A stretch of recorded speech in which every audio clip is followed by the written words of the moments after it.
भारत ने साफ कर दिया है कि अब विदेशी जहर देश की धरती पर नहीं बिकेगा। अब भारत में सिर्फ स्वदेशी उत्पादों को ही बढ़ावा मिलेगा।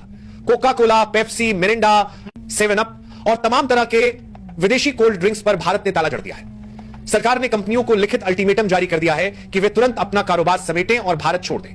यह फैसला सिर्फ एक आर्थिक कदम नहीं है, बल्कि यह संदेश है कि भारत अब अमेरिका की दादागिरी बर्दाश्त नहीं करेगा। दोस्तों सोचिए, जिस देश ने 1990 के दशक से भारत को अपने ड्रिंक्स का सबसे बड़ा बाजार बना लिया था, उसी देश को आज भारत ने बाहर का रास्ता दिखा दिया। ये वही कोल्ड ड्रिंक्स हैं जिन्हें आप हर गली, हर नुक्कड़, हर शादी, हर पार्टी और हर दुकान पर देखते थे। ये सिर्फ ड्रिंक्स नहीं थे, बल्कि भारत के बाजार पर अमेरिका का कब्जा थे। लेकिन अब भारत ने साफ कर दिया है कि यह कब्जा हमेशा के लिए खत्म हो चुका है। यह फैसला क्यों लिया गया? इसके पीछे कई बड़े कारण हैं। सबसे पहला कारण है अमेरिका का भारत के प्रति अपमानजनक रवैया। अमेरिकी राष्ट्रपति डोनाल्ड ट्रंप ने खुलेआम प्रेस कॉन्फ्रेंस में कहा कि वो भारत पर इतना टैरिफ लगाएंगे कि भारत का सर घूम जाएगा। यह बयान हर भारतीय के आत्मसम्मान को ठेस पहुंचाने वाला था। भारत ने इस बयान का करारा जवाब देते हुए अमेरिकी कंपनियों को बाहर का रास्ता दिखा दिया। दोस्तों ये सिर्फ कोका कोला और पेप्सी की बात नहीं है, यह फैसला अमेरिकी साम्राज्यवाद पर सीधा वार है। भारत ने दूध में पड़ी मक्खी की तरह इन कंपनियों को बाहर निकाल दिया है।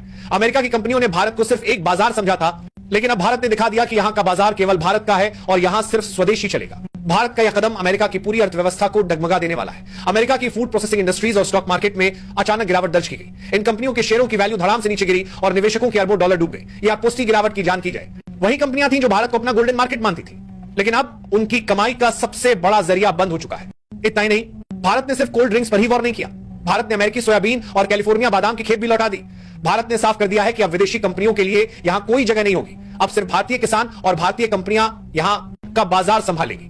यह फैसला न सिर्फ साहसी है, बल्कि ऐतिहासिक भी है। अमेरिका को यह भी लगा था कि भारत अकेला पड़ जाएगा, लेकिन रूस, चीन, यूरोपियन यूनियन, ऑस्ट्रेलिया और कई अफ्रीकी देश भारत के समर्थन में खड़े हो गए।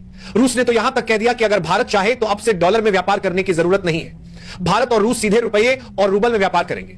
रूस ने अपने शिप्स भी भारत को देने की पेशकश की है ताकि भारत का सामान पूरी दुनिया तक पहुंच सके। दोस्तों यह वक्त सिर्फ सरकार के लिए नहीं, बल्कि हमारे लिए भी एक परीक्षा है। अब यह हर भारतीय की जिम्मेदारी है कि वो विदेशी उत्पादों का बहिष्कार करे।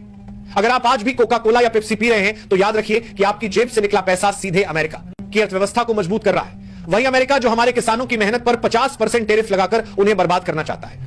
अब हमें तय करना होगा कि हमें विदेशी ड्रिंक्स चाहिए या फिर अपने देश के नींबू पानी, गन्ने का रस, छाछ और नारियल पानी जैसे स्वास्थ्यवर्धक पेय चाहिए। यह सिर्फ एक चुनाव नहीं, बल्कि देशभक्ति की कसौटी है। सोचिए दोस्तों, जहां कई गांवों में लोगों को पीने का साफ पानी तक नहीं मिलता, वहां कोका कोला और पेप्सी आसानी से बिकते रहे। जिन गांवों में बिजली तक नहीं पहुंची, वहां भी कोल्ड ड्रिंक्स की बोतलें हर नुक्कड़ पर दिख जाती थी। लेकिन अब यह सब खत्म हो चुका है। अब वो वक्त आ गया है जब भारत का हर नागरिक विदेशी जहर का बहिष्कार करेगा और स्वदेशी उत्पादों को अपनाएगा। अमेरिका की सोच साफ है, भारत को कमजोर करो, भारत के बाजार पर कब्जा करो और भारत के किसानों को बर्बाद करो। लेकिन भारत ने साबित कर दिया कि वो अब अमेरिका की गुलामी नहीं